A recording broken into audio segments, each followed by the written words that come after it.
When he entered a room, one sensed, no matter what he wore, that here was a soldier. On July 9, 1941, General George Catlett Marshall, Army Chief of Staff, appeared before the Senate Committee on Military Affairs wearing a gray civilian suit.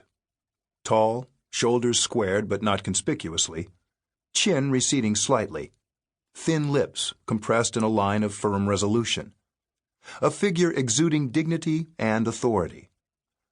Marshall was embarked on a mission that he regarded as vital as any in his 40 years in uniform: to save the still anemic United States Army from emasculation.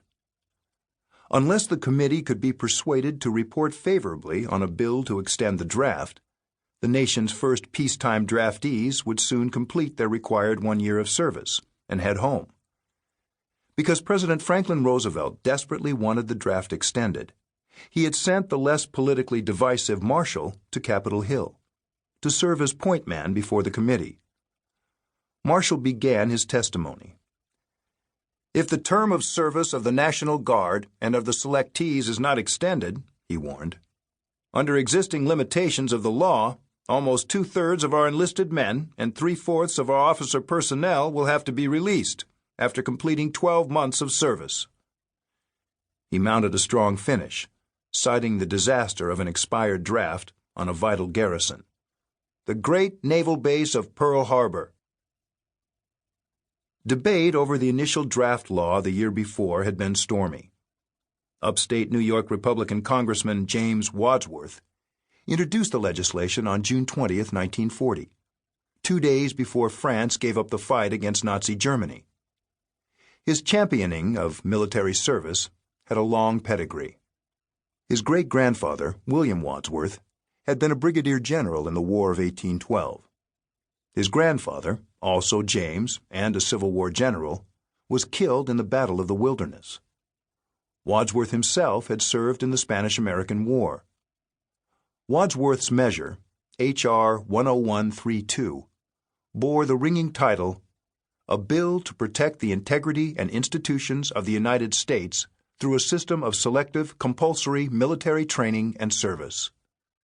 The bill eventually called for a single year of Army service for men aged 21 through 36.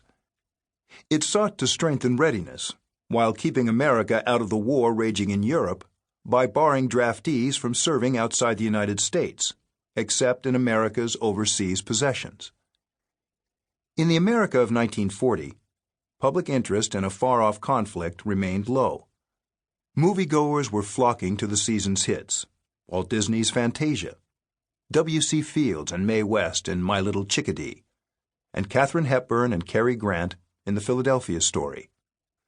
Young Americans danced to the beat of Glenn Miller, Artie Shaw, and Benny Goodman, and girls swooned to a new rage, Frank Sinatra, crooning "I'll Never Smile Again."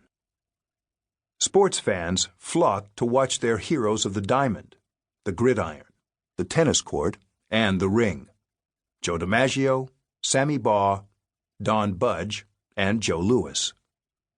Initially, public opinion over the draft split down the middle, according to a Gallup poll taken less than a month before the bill's introduction.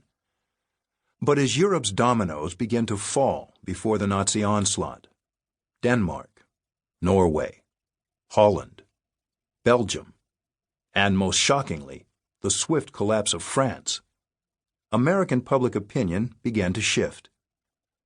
By August, some 6 weeks after H.R. 10132's introduction, the latest Gallup poll showed 71% of Americans favoring a peacetime draft. Still, opponents were vigorous and organized. Senator Claude Pepper of Florida spoke in favor of the bill and found himself hanged in effigy outside the Capitol by the Congress of American Mothers. Pauline Revere, in colonial garb, rode a white horse up the Capitol steps and carried a sign that read, "Mobilize for Peace and Defeat Conscription."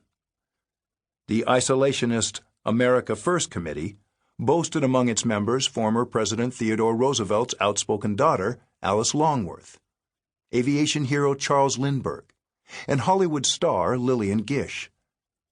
America Firsters argued that should beleaguered Britain fall, the wisest course for America was to find an accommodation with Germany, rather than embroil the country in another European war. Tempers frayed as the debate in Congress dragged on.